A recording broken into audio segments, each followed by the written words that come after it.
আসসালামু আলাইকুম। আশা করি আপনারা সকলেই ভালো আছেন। হোমিও অনুশীলন আয়োজিত নতুন একটি ভিডিওতে আপনাদের সকলকেই স্বাগতম জানাচ্ছি।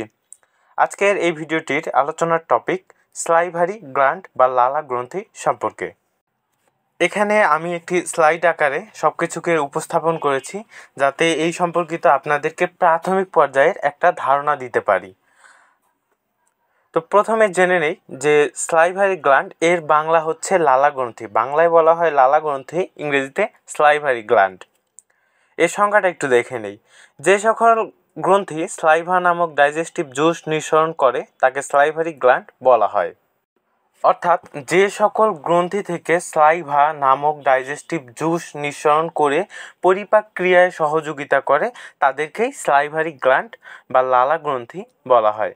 স্লাইভা বা লালা হলো এক ধরনের স্বচ্ছ বর্ণহীন ডাইজেস্টিভ জুস যা স্লাইভারি গ্ল্যান্ড থেকে নিঃসরণ হয়। স্লাইভা খাদ্যদ্রব্য চর্বণে, মিশ্রণে, চলনে ও শর্করা পরিপাকে সহযোগিতা করে।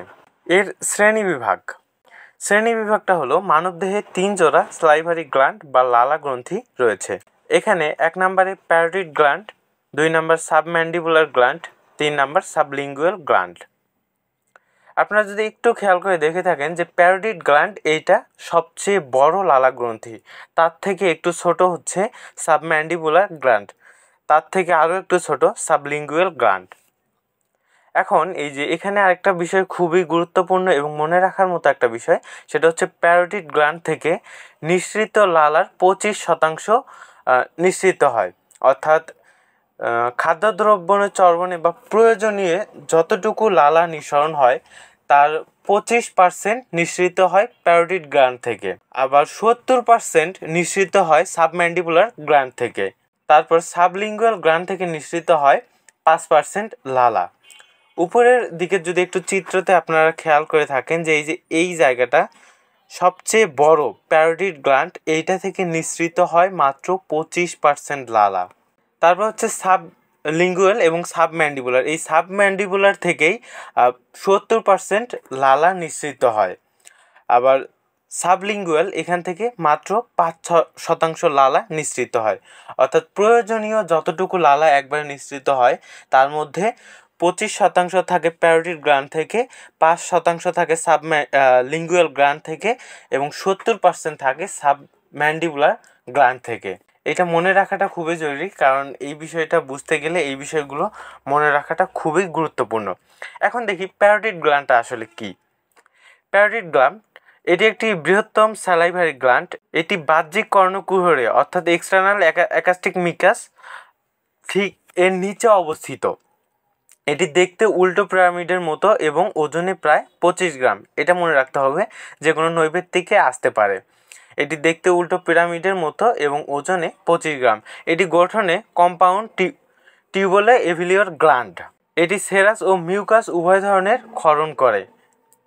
এই গ্রন্থির ক্ষরণ প্যারোটিড ডাক্টে পতিত হয়, যা ওরাল ক্যাভিটির ক্ষুদ্র অংশের উপরে দ্বিতীয় মোলার দন্তের নিকট উন্মুক্ত হয়। এরপর আসি সাবম্যান্ডিবুলার গ্ল্যান্ড। প্রতিটি গ্ল্যান্ড দেখতে কাঠবাদামের মতো। এটি প্রায় 10 থেকে 20 গ্রাম ওজনের হয়ে থাকে। এই গ্ল্যান্ডটি সাবম্যান্ডিবুলার ফোসাতেই অবস্থান করে। এই গ্ল্যান্ডের ডাক্ট মুখগহ্বরের মেঝেতে সাবলিঙ্গুয়াল প্যাপিলির মাধ্যমে দুই পাশে উন্মুক্ত হয়। এখন দেখি সাবলিঙ্গুয়াল গ্ল্যান্ড।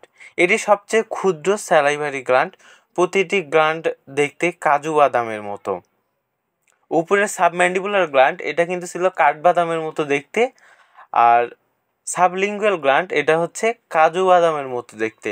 ওজন প্রায় 3 থেকে 4 গ্রাম। এটি মুখগহ্বরের ফ্লোরে সাবলিঙ্গুয়াল ফোসার মিউকাস মেমব্রেনের নিচে অবস্থান করে। আশা করছি স্লাইভারি গ্ল্যান্ড সম্পর্কে যে প্রাথমিক একটা ধারণা রয়েছে আপনারা এই ভিডিওটি থেকে সেটা পেয়েছেন। আমার এখানে অনেকগুলো শব্দ উচ্চারণ করতেও হয়তো বা একটু সমস্যা হয়েছে, তো এই বিষয়টা আপনারা ক্ষমাসুলভ দৃষ্টিতে দেখবেন। আর হোমিওপ্যাথি সম্পর্কিত সকল ধরনের তথ্য পেতে আপনারা আমাদের এই যে ফেসবুক প্রোফাইলটা রয়েছে হোমিও অনুশীলন, যদি ফেসবুকে এসে ইংরেজিতে সার্চ দেন তাহলে এই প্রোফাইলটা পাবেন। এবং আমাদের একটা ফেসবুক গ্রুপ রয়েছে এই যে হোমিও অনুশীলন। প্রথমে ইংরেজিতে দেওয়া আছে, পরবর্তীতে বাংলাতেও লিখে দেওয়া আছে। বাংলা অথবা ইংরেজিতে যদি আপনারা সার্চ করেন তাহলে এই গ্রুপটি পাওয়ার কথা। আপনাদের যদি হোমিওপ্যাথি সম্পর্কিত বা চিকিৎসা বিজ্ঞান সম্পর্কিত কোনো ধরনের সমস্যা মনে হয়, সেক্ষেত্রে আপনারা এই গ্রুপে পোস্ট করতে পারেন এবং প্রতিনিয়ত হোমিওপ্যাথি সম্পর্কিত সকল ধরনের লেখালেখিও এই গ্রুপে করতে পারবেন। এছাড়াও আমাদের একটি ইউটিউব চ্যানেল রয়েছে, এইটির নাম হোমিও অনুশীলন। আপনারা এই ইউটিউব চ্যানেলে হোমিওপ্যাথি সম্পর্কিত বিস্তারিত সকল ধরনের ভিডিওই পাবেন। তো হোমিওপ্যাথি সম্পর্কিত সকল ধরনের তথ্য পেতে আমাদের ফেসবুক প্রোফাইল ও ফেসবুক গ্রুপে ও ইউটিউব চ্যানেলে যুক্ত থাকার অনুরোধ রইল। ধন্যবাদ সবাইকে।